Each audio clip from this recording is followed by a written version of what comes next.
दोस्तों, भारतीय संस्कृति विश्व की प्राचीनतम महान संस्कृतियों में से एक है। हमारे वैदिक रचनाओं के आधार पर हम भारतीय हमारे प्राचीन इतिहास को बड़ी गौरवता के साथ विश्व के सामने प्रदर्शित करते हैं। लेकिन हमारी वैदिक संस्कृति से भी पहले हमारी भारत भूमि पर एक विकसित सभ्यता वास करती थी, जो अपने समय काल की विश्व की सबसे उन्नत और विस्तृत सभ्यता थी, जो भारतीय उपमहाद्वीप पर आर्यों के आगमन से पहले एक विकसित समाज का निर्माण कर चुकी थी, जिनके नगर विश्व के सबसे उत्कृष्ट रचनाबद्ध तरीके से बनाए हुए नगर थे। विश्व की सभी ज्ञात प्राचीन सभ्यताओं में से ये सभ्यता सबसे प्राचीनतम नजर आती है। विश्व की ज्यादातर सभी प्राचीन सभ्यताएं नदियों के किनारे विकसित हुई, जैसे मिस्र की सभ्यता नील नदी के किनारे, मेसोपोटामिया की सभ्यता दजला फरात नदी के किनारे, वैसे ही भारतीय सभ्यता भी सिंधु नदी के किनारे पाई गई। इसीलिए इसे सिंधु सभ्यता या सिंधु घाटी सभ्यता के नाम से जाना जाता है। तो चलिए दोस्तों, आज हम जानते हैं 5000 साल पुराने हमारे इस भारतीय सभ्यता के रोचक तथ्यों को और समझते हैं इस सभ्यता की विशेषताओं को, जो इसे दुनिया की सबसे उन्नत सभ्यता का दर्जा दिलाती है। नमस्कार, मैं दिव्य रघुवंशी आप सभी लोगों का स्वागत करता हूं आज की इस वीडियो में। दोस्तों, सन 1826 ईस्वी में सर चार्ल्स मेसन नाम के एक अंग्रेज शख्स भारत के उत्तर पश्चिमी पंजाब क्षेत्र का दौरा कर रहे थे, जो कि आज के पाकिस्तान का पंजाब प्रांत है।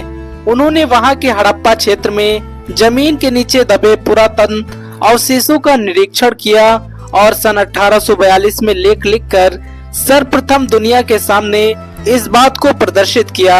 उसके बाद सन 1853 से 1856 ईस्वी के बीच कराची और लाहौर के बीच रेलवे लाइन का निर्माण किया जा रहा था।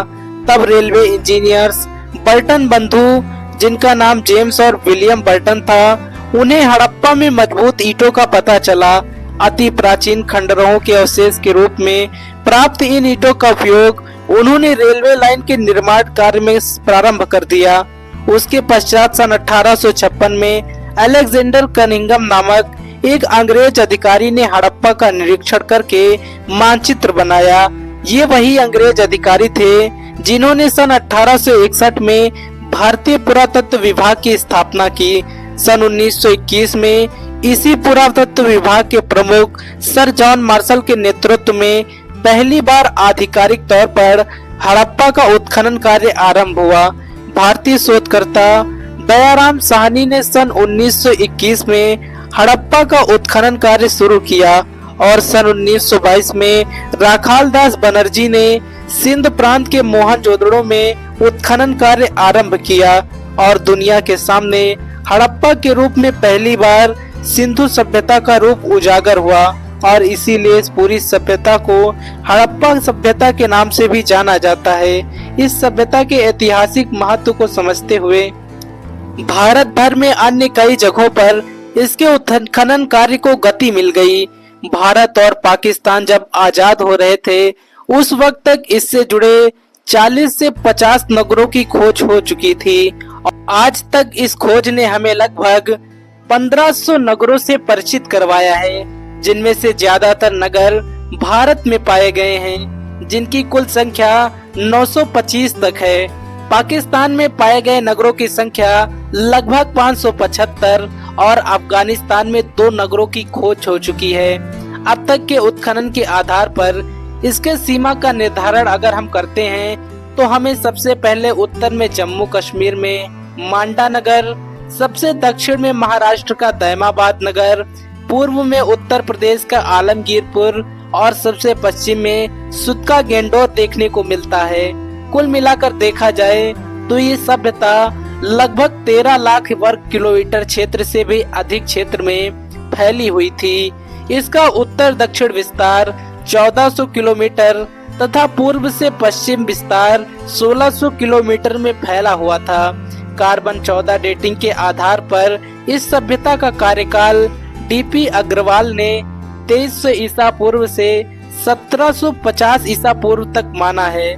लेकिन ज्यादातर इतिहासकार इस सभ्यता के कार्यकाल को 2500 ईसा पूर्व से लेकर 1750 ईसा पूर्व तक मानते हैं। इस सभ्यता के जैसा नगर नियोजन तत्कालीन दुनिया के अन्य किसी भी सभ्यता में नहीं पाया गया है। इनको लिपि का भी ज्ञान हो चुका था। चित्रात्मक लिपि के सहारे इन्होंने अपने विचारों को लिपिबद्ध करना सीख लिया था। इन्होंने तांबा और टीन का मिश्रित प्रयोग करके कांस्य धातु के निर्माण की कला भी अवगत कर ली थी। उत्खनन में मिले अवशेषों के आधार पर ये पता चलता है कि ये लोग माप तोल करना भी जानते थे। इन्हें मिट्टी से बर्तन, औजार और खिलौने बनाने की कला का भी ज्ञान हो चुका था। इन्हें गणित का ज्ञान भी अवश्य होगा, तभी इन्होंने रचनाबद्ध और विशाल भवन बनवाए होंगे। पाकिस्तान में मिला मोहनजोदड़ो नगर इस सभ्यता का सबसे सुनियोजित और सबसे बड़ा रचनाबद्ध नगर है। भारत के गुजरात राज्य में सबसे ज्यादा नगरों की खोज हुई है। हड़प्पा सभ्यता के नगरीय रास्ते विशेष रूप से प्रशंसनीय माने जाते हैं, क्योंकि ये नियोजित तरीके से एक दूसरे को समकोण पर काटते हैं। रास्तों की इस पद्धति को ग्रिड पद्धति कहा जाता है। इसका रास्ता 10 मीटर तक चौड़ा पाया गया है और उससे मिलने वाले अन्य रास्ते इनसे 4 मीटर तक चौड़े पाए गए हैं। सभी के घरों के दरवाजे मुख्य रास्ते की तरफ न खुलते हुए गली में खुलते दिखाई पड़ते हैं। हर घर में एक कुआं और जल निकासी के लिए एक नाली निकलती है, जो मुख्य नाले से मिलकर अपना गंदा पानी शहर से बाहर करती है। दोस्तों, आपको ये जानकारी कैसी लगी कमेंट बॉक्स में जरूर बताएं। कल फिर से मिलते हैं एक नई वीडियो के साथ। तब तक के लिए जय हिंद, जय भारत, जय शुकेदार।